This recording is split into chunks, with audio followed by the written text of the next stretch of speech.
I'm Grant Hughes. I'm a vector biologist, a Royal Society Wolfson Fellow, and the co-manager of the Arthropod Containment Level 3 lab at the Liverpool School of Tropical Medicine.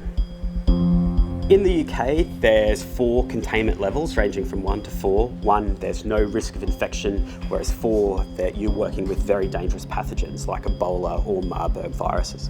What we have is a CL3, and that's where we can safely work with coronavirus. These Containment Level 3 laboratories are specifically set up so that the people working in them can work in a safe environment with these pathogens.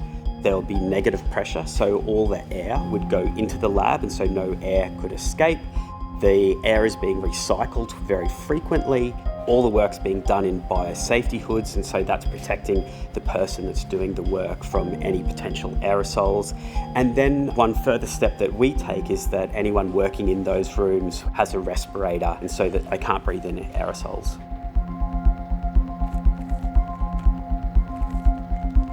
My name's Ian Patterson, and I'm a virologist, and I'm a postdoc here at LSTM. Working in the CL3 lab, it used to be a lot calmer, obviously, before COVID came. And then we had a big expansion of people that we needed to train. It's the busiest lab, I think, that I've worked in at Level 3. Constantly projects going in and out. We try to get things done really quickly and move on to the next one because there's a lot of information to get. It's good in a way. You know that you're helping. You know that it's necessary. There's not too many people that have the advantage of working in a facility like that and having all the skills and experience that we have. We really need to put our best foot forward and do what we can. But you're already working in a high pressure situation, making sure that you're staying healthy, that your coworkers are staying healthy, that you don't make any mistakes in there. And then combine that with the long hours, working weekends. It's been a long year. The pandemic has certainly changed our scientific life. You can imagine people are wanting to do a lot of experiments with coronavirus, so we're dealing with a lot of different collaborators. One collaboration we're involved is with Bangor University, and so we're looking at infectious coronavirus in wastewater. I am Dr. Kata Farkas. I'm an environmental virologist and I work at Bangor University in North Wales. Wastewater surveillance can be really useful for this specific virus causing the COVID, because up to 80% of cases in a community can be either asymptomatic or pre-symptomatic. And these people don't get tested because without symptoms you don't get tested, but they still shed the virus in their feces, and that can be detected using wastewater-based surveillance. My name is Andy Wheatman. I'm a Professor of Microbiology at Cardiff University. The samples that we're taking from the wastewater treatment works here represent, at one instant, the prevalence of the virus in a community which is about 500,000 people. To do that instantaneously across a population would be almost impossible by other methods.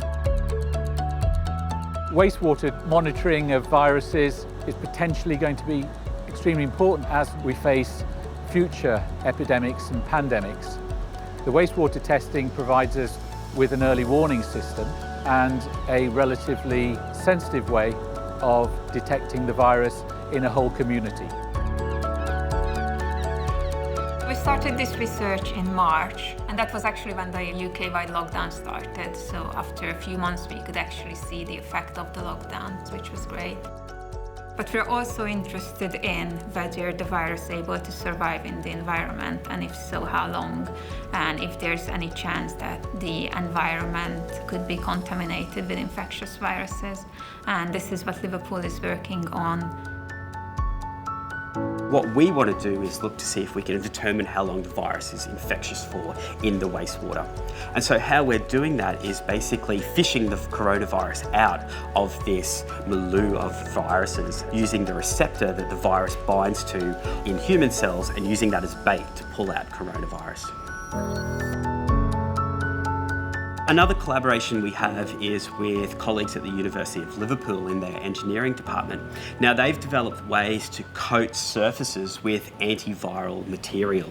And so what they'll be doing is sending us these surfaces, and we'll actually practically be testing to see if these antivirals can inactivate coronavirus. I'm Rochelle Dessa, and I'm head of the Antimicrobial Biomaterials Research Group at the School of Engineering, University of Liverpool. Because we've been working on infection control research for quite a long time, when the pandemic started, we thought about different ways our research could be pivoted to target coronaviruses, and surfaces such as PPE can act as a point of transmission for the viruses. When you don and doff different types of PPE, that is a key point of where the transmission might occur. Whereas if you have this antiviral coating, it will kill the virus on contact, and that's one of the main reasons we are developing this type of technology.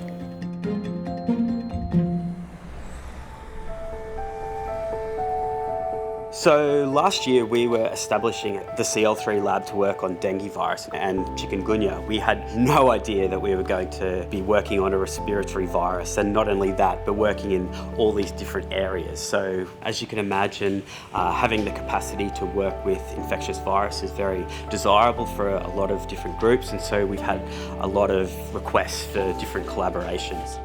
It's certainly a new and exciting adventure.